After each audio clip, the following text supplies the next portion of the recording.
Hi to everyone. Happy to meet you once again. In the first video, we saw the different stages of Oday's relationship with his grandmother. Do you remember what also we had seen? Khushwant Singh and the deep friendship towards his grandmother. Do you remember? He could not imagine his grandmother as a young lady. The grandfather also, you may remember. And the first question given at the end of the lesson is three stages. First two we had seen.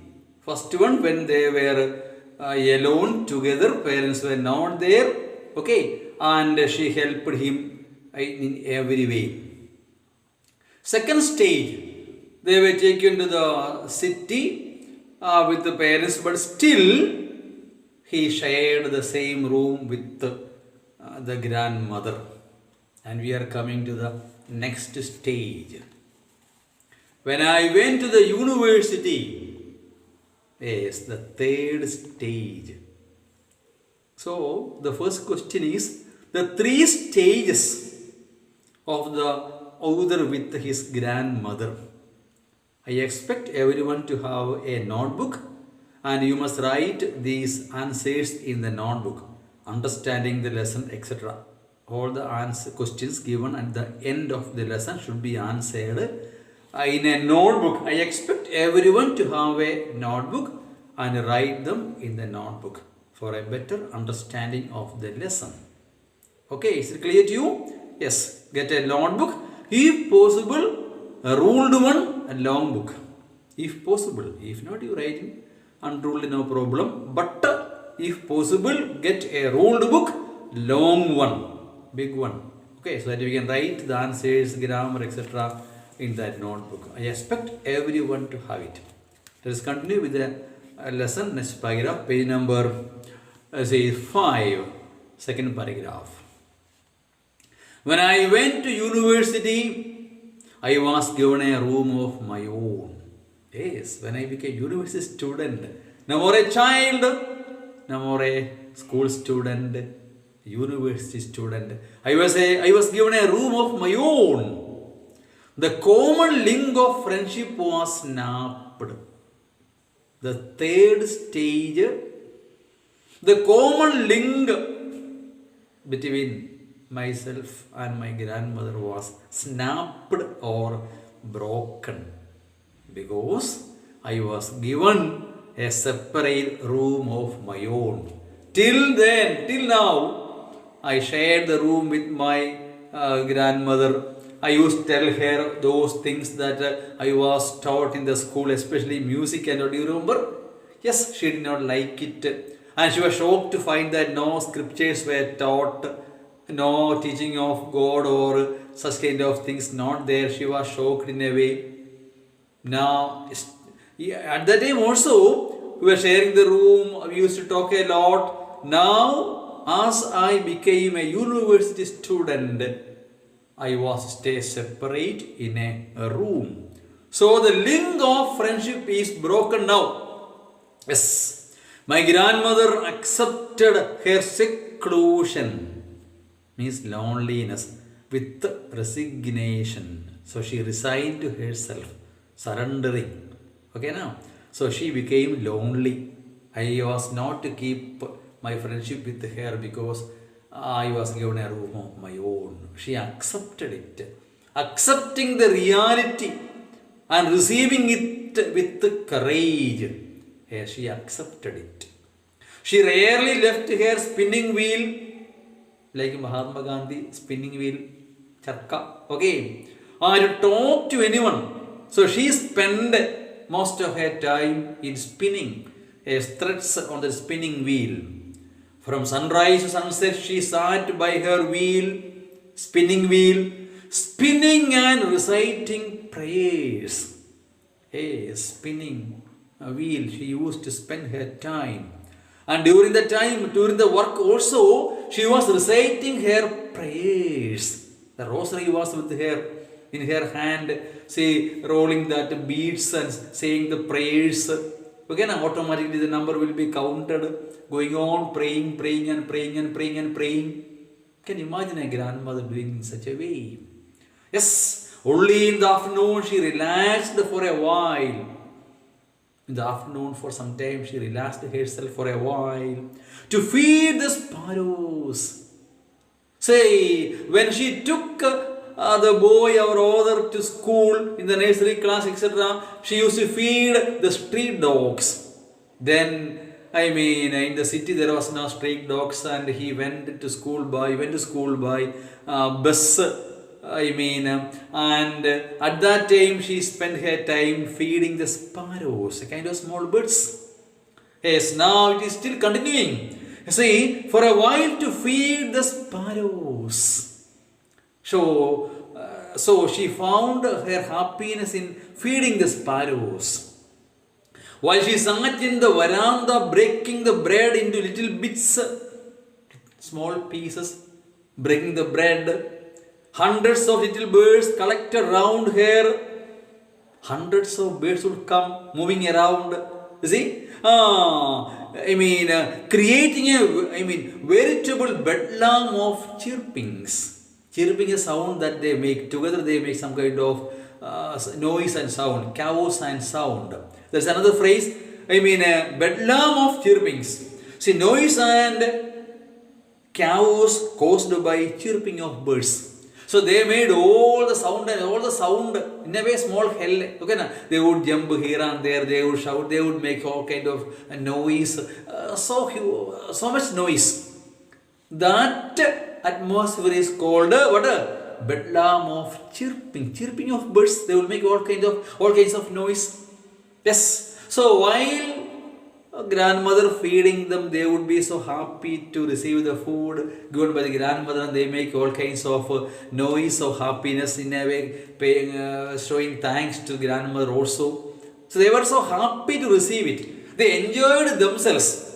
The birds enjoyed themselves receiving these food from my grandmother. Some came and perched on her legs, perched on her legs. Others on her shoulders, some of them were sitting on her shoulders. Some even sat on her head. You can imagine all the birds moving around. Some sitting on her legs, some on shoulders, some of them sitting on the heads or the head. You see, she smiled but never shooed them away. Shooed means chased. S-H-O-O-E-D. Shooed means chased. She never chased them away. Yes, they were so happy, and she wants them to enjoy themselves. So she never chased them away, and they enjoyed. She enjoyed the company of these small birds. And their chirping, etc. Yes, it used to be the happiest half an hour of the day for her. 24 hours, the most happiest moment, half an hour, was when she was feeding the sparrows. So she enjoyed herself in feeding the sparrows, and it was the happiest half an hour of the day for my grandmother. That is the third stage. First stage alone, second stage going to school, third stage going to university. Next stage, when I decided to go abroad for further studies. Afterwards, I was going abroad to a foreign country for my higher education. Yes, I was sure my grandmother would be upset. I was certain that my grandmother was going to be upset that I am leaving her. Because I used to keep company with her and talking to her and sharing all this, news that I used to get from the school, college, etc. That friendship is going to be broken forever and forever. And I was certain that she would be upset if I go abroad, leaving her alone. I would be away for 5 years. I won't come back. You see, until I complete my study there. Only after 5 years that I would be able to come back. Yes, and at her age, very old woman. No, see, one could never tell whether she would be able to survive those 5 years. Understand the meaning very clearly. No one could tell. One could never tell. Tell what? Whether she would be able to survive those 5 years. That means most probably her life would be over within this span of 5 years. So at this age, old woman, so one could never tell whether she would be able to survive those 5 years while myself being away for higher studies abroad. I hope you got the meaning of that phrase. But my grandmother could. Here I understand the strength of character of my grandmother. She could. In what way? She was not even sentimental. Yes, generally grandmothers always, when grandchildren go abroad, they would be so feeling so disappointed. They would be in a way crying and make all the hue and cry and all the noise, etc., etc., etc. Here, she accepted the reality. For his better future, it is good that he leaves the place and let him go to a foreign country. She accepted the reality as it is. And she was so strong a character that she could accept it with a smile. She was not even sentimental when I left for another country. She came to leave me at the railway station. She even came to leave me at the railway station to bid farewell, goodbye. Yes. But did not talk or show any emotion. She did not show any emotion. She was not sentimental. Yes, she was so strong. Yes, strength of character I was able to understand.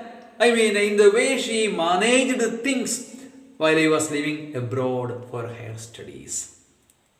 Her lips moved in prayer, still praying. Her lips moved in prayer.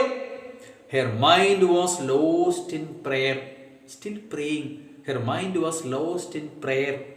Her fingers were busy telling the beads of her rosary.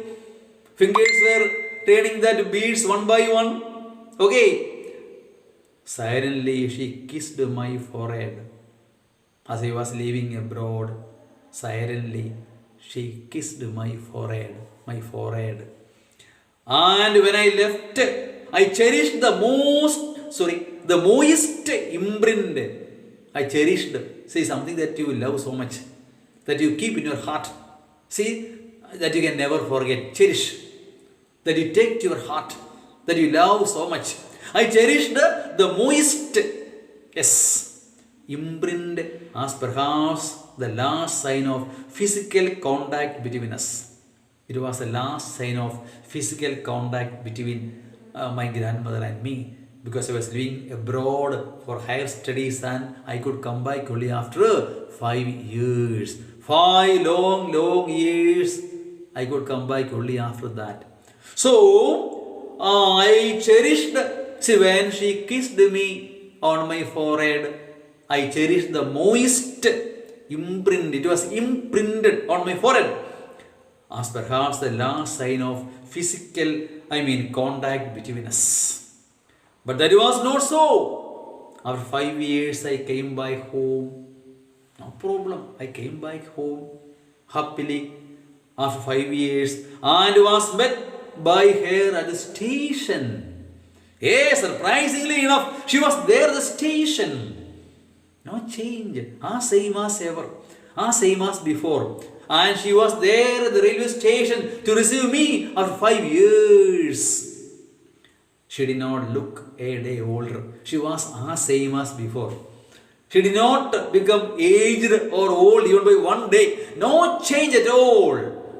That is a surprising fact. Yes, she still had no time for words. And while she clasped me in her arms, she hugged me in her arms, I could hear her reciting her prayers. Still I could hear she was reciting, telling the prayers using the rosary. Even on the first day of my arrival, her happiest moments were with her sparrows. Even on the first day of my arrival. Generally, when a boy comes after 5 years, there will be a lot of news items to be told, and she would be inquiring how you spend your days there, how are your friends. A lot of things would be generally there, but the happiest moments for her was that she spent with the sparrows. Yes, with the sparrows whom she fed longer and with the frivolous rebukes. So she used to spend more time with the sparrows with the frivolous rebukes. Rebukes means scolding, frivolous means silly scolding. In a funny way, in a jovial way, in a humorous way, she used to scold them also. Frivolous jokes, another phrase. In the evening, a change came over her. In the evening, we found a change coming over her. She did not pray. For the first time, we found that she is not praying. She did not pray. She collected the women of the neighborhood. She gathered the women of the neighborhood. You see, got an old drum beat, dum dum sound. Okay, and started to sing. And she began singing. Yes, for several hours she thumped. For many hours she was thumping. See, beating at the drum. The saging skins of the dilapidated drum. See, dilapidated means poor and worn out. See, drums, the face of it will be covered with some leather, something, not exactly leather. Okay, some kind of leather. Okay, so this leather also made of animal skin. That's why so much sound will be there. Inside air is there, is covered. So when you beat at it, echoing sound would be there. So dilapidated, broken or worn out. So she began beating at it for several hours. Yes, skins of the dilapidated drum. See, animal skin is made of. See, she began beating at the drum for many hours. And sang of the homecoming of warriors. She sang a song echoing or resounding the homecoming of warriors, means soldiers. We had to persuade her, convince her and compel her to stop, to avoid overstraining. She was getting strained, old woman now, not that healthy. So, to avoid overstraining, we had to persuade her, compel her to stop this drum beating. That was the first time. It was the first time since I had known her that she did not pray. It was for the first time since I knew her that she did not pray. She never, kept away from her prayers. For the first time, I found my grandmother not praying. The next morning, she was taken ill. It was in a way turning point. On the following morning, she was taken ill. It was a mild fever. And the doctor told us that it would go. Doctor comforted us. No problem. It would go. Don't worry. That's the way doctors deal with the relatives of the patient. Okay. But my grandmother thought differently. She told us that her end was near. She understood. She told us that my end is nearing, or my end is very near. She said that since only a few hours before the close of the last chapter of her life, only few hours before the close of the last chapter of my life, she had omitted to pray. She avoided praying. That is why only few more hours remaining in this world, in this life. So that is the reason why I did not pray. She was not going to waste any more time talking to us. So now the time has come. End is near. I don't want to waste any more time simply talking.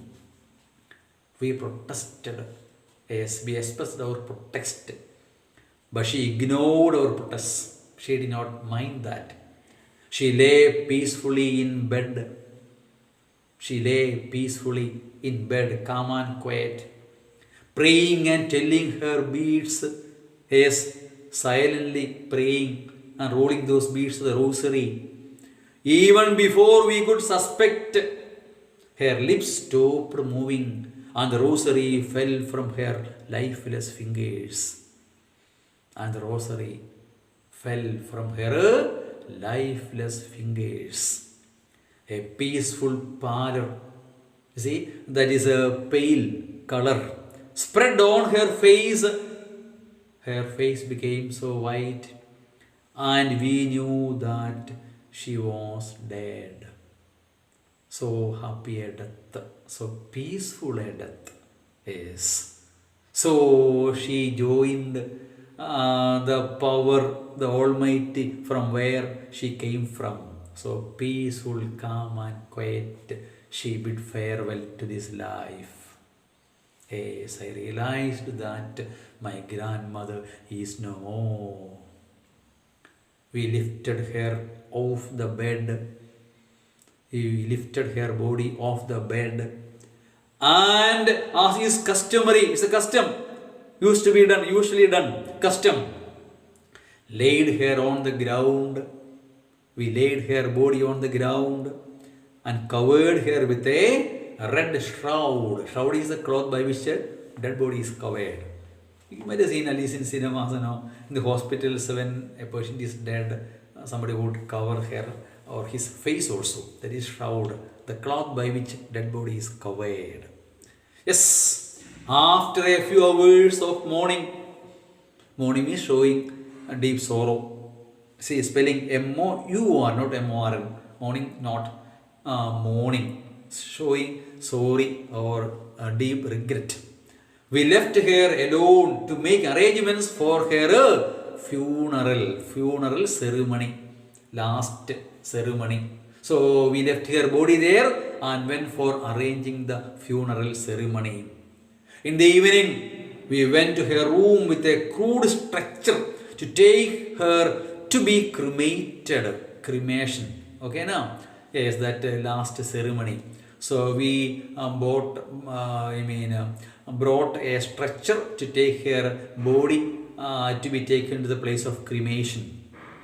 The sun was setting and had lit her room and veranda with a blaze of golden light. The golden light of the evening sun rays of the sun had come into the room, and the rays of the sun had lit the entire room with full of light. We stopped halfway in the courtyard. We got a surprise. What's that? All over the veranda and in her room, right up to where she lay dead. The entire veranda, up to where she lay dead. Dead and stiff. Stiff means the body would become stiff. The flexibility will be gone. Yes, wrapped in the red shroud, thousands of sparrows are scattered on the floor. You were shocked to find thousands of sparrows. Not one or two, not even hundreds. Thousands of sparrows are scattered on the floor. Scattered all over the place. There were thousands of sparrows. All the sparrows she had been feeding, they came to meet her and bid farewell for the last time. It is being told that these birds and animals can understand things happening before even human beings can understand. Sometimes it is being told it is a reality also. Sometimes earthquake and other things happen. Some animals would make some strange noise and or some people say, I don't know if it's true or not, it's being told. Something mysterious, we cannot understand it. See, now here's a mystery in this story. See, thousands of sparrows came there to meet the grandmother for the last time, bidding farewell. We couldn't believe that. Not a few of them, but thousands and thousands of sparrows came to meet her for the last time. There was no chirping. Contrary to their usual behavior, no chirping of birds. No sound, quite silent. They were all complete silence, pin drop silence. We were sorry for the birds. Even we felt sorry for the birds. And my mother fetched some bread for them. Fetch means go and bring. Bring and fetch. Fetch means go and bring. My mother went inside and brought some bread for, the birds to feed them. She broke it into little crumbs, pieces. The way my grandmother used to. She broke them into small pieces, bits, in the same way that my grandmother used to do that. Yes, and threw it to them. As it used to be, my mother threw those bits of bread towards the birds. Yes, the sparrows took notice of the bread. Shockingly enough, the sparrows took no notice. They neglected. See, they did not mind that bread is being thrown, food is being thrown towards them. They took no notice of the bread being thrown towards them. They neglected it because they were so sorry that their best friend, our grandmother is no more. In a mysterious way. Nobody can explain why it is so. Can you explain? No. Even I can't. No one can explain why the birds behaved in such a strange manner. It is something mysterious. Yes, that the birds came to meet her for the last time, and also they made no sound as they used to, and above all, they did not receive the food offered by my mother. Yes, and took no notice of the bread. They took no notice of the bread offered to them. When we carried my grandmother's corpse, dead body, corpse off, they flew away quietly.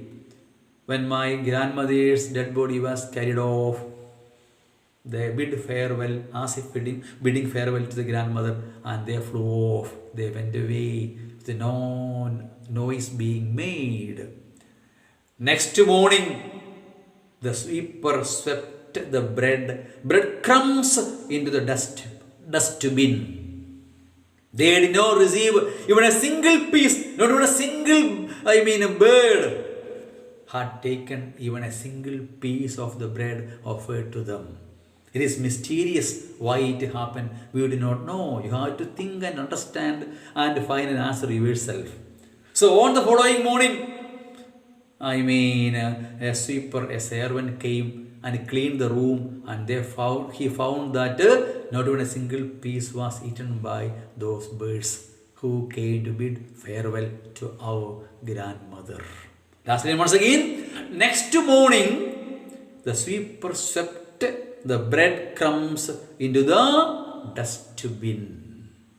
That is a portrait of a lady. Yes. So the meaning, what is it? The title is quite apt, suitable. Such a strong lady with strong characters, etc. And even the birds saluted her at her last moment when she left for another world, maybe, or may not be, we don't know. The story of the portrait of a lady by Khushwant Singh. Should know something about the author as well as the story, and should be able to answer the questions given at the end of the lesson. Try to write it by yourself. If there is a difficulty, let me know it.